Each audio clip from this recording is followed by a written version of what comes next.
किया कि शायद माँ अब तुम्हारी नहीं बचेगी, एक बार आकर के मिल लो। विदेश से आया,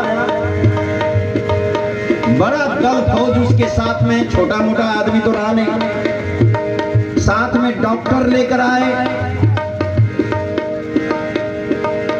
माँ के पास जाकर के डॉक्टर को कहते हैं कि डॉक्टर साहब देखिए मेरी माँ को क्या हो गया है, जरा इलाज कर दीजिए। माँ ने दवाई, डॉक्टर ने दवाई दी। बेटे ने माँ को कहा कि माँ ये दवाई दिया है डॉक्टर ने, इसको खा लो तुम ठीक हो जाओगे, क्योंकि मुझे फिर जाना पड़ेगा विदेश।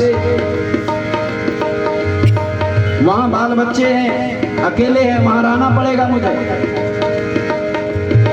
माँ कुछ कह रही है लेकिन बेटा समझ नहीं आ रहा है, क्योंकि दांत भी खत्म हो गया था माँ का, उनकी बोली ठीक ठीक समझ में नहीं आ रही थी। माँ कुछ बोलना चाहती है, कुछ कहना चाह रही है, लेकिन बेटे को समझ में नहीं आया। बेटा धुंधला गया कि माँ तेरी बात समझ में नहीं आ रही है, चुपचाप ये दवाई खा लो तुम ठीक हो जाओगी, मैं अब रह नहीं पाऊंगा, मैं जाऊंगा विदेश,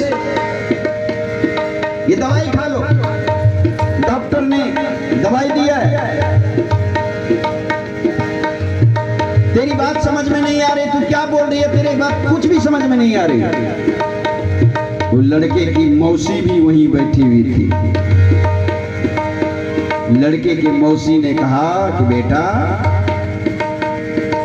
माँ की बात नहीं समझ रहा है ना, कुछ भी समझ में नहीं आ रही है माँ की बात। अरे मूर्ख, तू जब छोटा था तू तोतली भाषा में कुछ भी बोलता था, तेरी माँ सब कुछ समझती थी।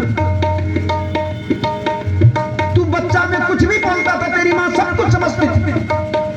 और आज माँ लाचार हो गई है तो उसकी बात समझ में नहीं आ रही है। अरे अभागा, तेरी माँ यही बोल रही है ये दवाई मुझे नहीं चाहिए, 2 घंटे बैठ करके 1 घंटा बैठ करके मेरे पास बात कर लो, यही मुझे चाहिए, दवाई नहीं चाहिए, यही तेरी माँ बोल रही है। ऐसे माँ बाप को अगर खून के आंसू रुलाओगे तो कहीं भी जगह नहीं मिलेगी, कोई देवी देवता काम नहीं करेंगे, कोई देवी देवता का आशीर्वाद नहीं मिलेगा।